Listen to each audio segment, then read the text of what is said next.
இவங்க எந்த கட்சிக்கு ஓட்டு போட்டாங்களோ கடைசி வரைக்கும் அதே கட்சிக்கு ஓட்டு போடணும்னு நினைக்கிறாங்க.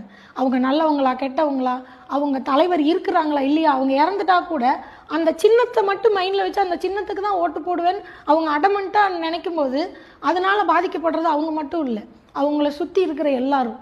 புரியுதுங்களா? என் உடலில் ஒரு பாதிப்பு இருக்குது, என் கையில் ஒரு பாதிப்பு, என் காலில் ஒரு பாதிப்பு, அது என்ன மட்டும் சாகும். என் அறிவில் ஒரு பாதிப்பு இருக்குன்னா அது சுற்றி இருக்கிற எல்லாரையும் பாதிக்கும். அதனால தான் இங்கே கல்வி ரொம்ப முக்கியமாக எல்லாருக்கும் கொடுக்குறாங்க. கல்வி நம்மளுக்காக மட்டும் இல்லை, நம்மளை சுற்றி இருக்கிற எல்லாருக்கும்.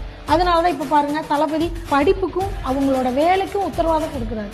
இந்த மாதிரி ஒரு தலைவரை தான் எதிர்பார்க்கணும். நாங்கள் முழுசாக அவரை நம்புகிறோம். அவர் எங்களுக்கு வாக்குறுதி கொடுத்துருக்காரு, கண்டிப்பாக நான் நல்லது செய்வேங்க. அந்த நம்பிக்கையை அவர் காப்பாற்றுவார். அவர் காப்பாற்றாத பட்சத்தில் கண்டிப்பாக நாங்கள் அவரையும் கேள்வி கேட்போம். அவர் கண்டிப்பாக அதுக்கு பதில் சொல்லுவார். அந்த குவாலிட்டியும் அந்த கேரக்டரும் அவர்கிட்ட இருக்குது. அதை நான் அடித்து சொல்லுவேன். ரகசியம் சொல்கிறேன், அப்புறமா சொல்கிறேன், ஜெயிச்சதுக்கப்புறம் சொல்கிறேன்னு ஏமாத்துற கேரக்டர் அவர் கிடையாது. நாங்கள் பார்த்த வரைக்கும் நம்பிக்கை தான் வாழ்க்கை. அவரை நம்புகிறோம், கண்டிப்பாக அவர் மக்களுக்கு நல்லது செய்வார்.